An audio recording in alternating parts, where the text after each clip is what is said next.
What is going on, guys? Welcome to your 17th tutorial, and I actually just made this tutorial, but when I got done with it I accidentally hit delete at the end of it because I'm an idiot. So now I have to make the entire thing again, but I mean, at least I had practice making it. So alright, let me take a deep breath and let's do this again, but for you guys it would be like the first time. So anyways, what I want to talk about in this tutorial is complex conditions.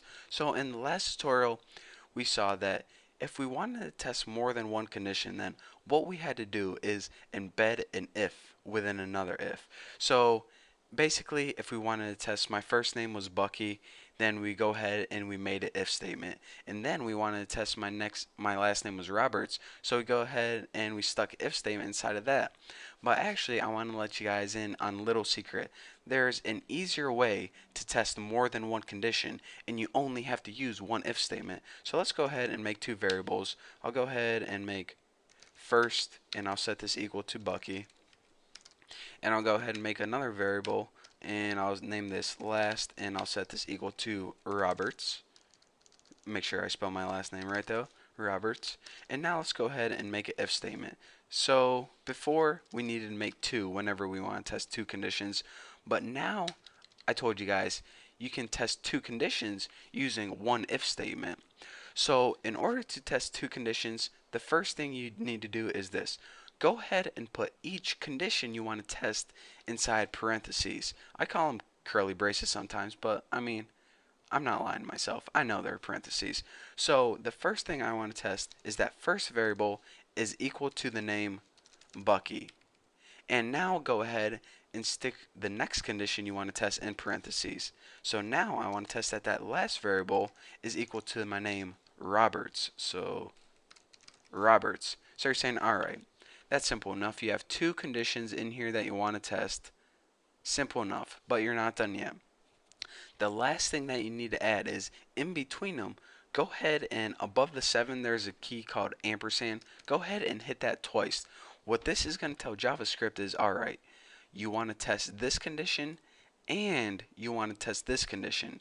And I'm only going to execute this code. Let's give it some code real quick to execute. Document, write, and write something stupid like, hey, good job, buddy, here's a cookie, whatever. I spelled every word with a typo, but it doesn't really matter. So anyways, like I was saying, whenever you use this special double ampersand, it means, alright, I know with one if statement you usually use one condition, but in this case scenario, you want to test this condition and this condition right now. And if they're both true, then I'm going to execute this bit of code right now. So let's go ahead and save it and refresh and see what we get. Hey, good job there, buddy, yada yada yada. So anyways, like I was saying, when you use the double ampersands, this needs to be true and this needs to be true. If one of them is false or if both of them is false, it's not going to run. So let's go ahead and change his first name to like Tommy, name my cousin, and go ahead and refresh it, and it's not going to work since one of those conditions was false. So that is how you test two or more conditions in a single if statement. And you're saying, alright, so how would I test three or four? Well, if you want to test more, then just go ahead, add more ampersands and another condition right here. Simple enough. So now that I told you guys about that special and, let's go ahead and delete this. And I want to teach you guys about another way that you can test complex conditions, and that's using the or. So let's go ahead and make a simple if, and let's go ahead and document write, whoa, wrong symbols there. Let's write bacon. It really doesn't matter what you write in there. And now, say you come across this scenario. Alright, I want to test two conditions, but only one of them needs to be true for me to execute the bit of code. For example, if your name is Bucky or if your last name is Roberts, the code is going to get executed. Not both conditions have to be true, but one or the other. Well, let's go ahead and I'll show you how to do that. Just like before, you go ahead and write your two conditions in here. If first is equal to Bucky and last is equal to Roberts, and now you're saying, alright, go ahead and put those double and signs. Well, when you're using or, you actually use this sign It's called, I think it's called the pipe symbol or something. It's above the enter key or the return key on your keyboard. And I guarantee you just look there right now. So don't lie. I know you just looked there.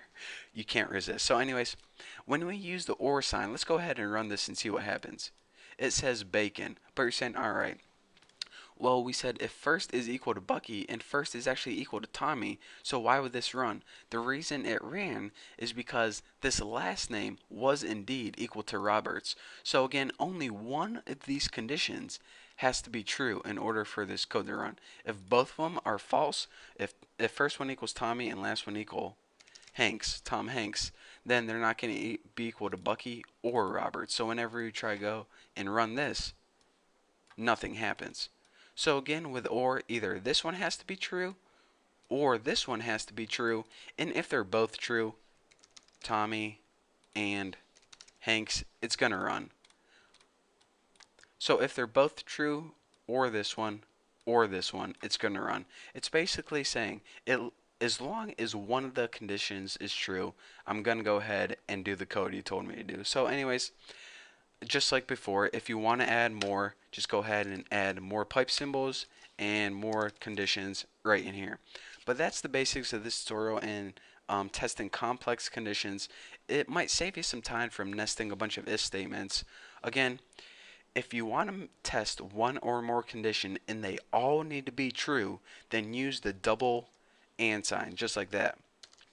If you want to test two or more conditions and only one of them needs to be true, then go ahead and use those or signs or pipes or whatever the heck you call them, just like that. So that's the basics of that, and don't forget that it's not only two, but you can add an unlimited number of tests just by adding more signs and more or what they call parentheses. So that's all I have for you guys for this tutorial. Hopefully, whenever I stop this tutorial, I'm actually going to save it this time and not delete it because well, I guess if I delete it this time, then you guys would never be hearing this. But anyways, thank you guys for watching. Don't forget to subscribe, and I'll see you guys next video.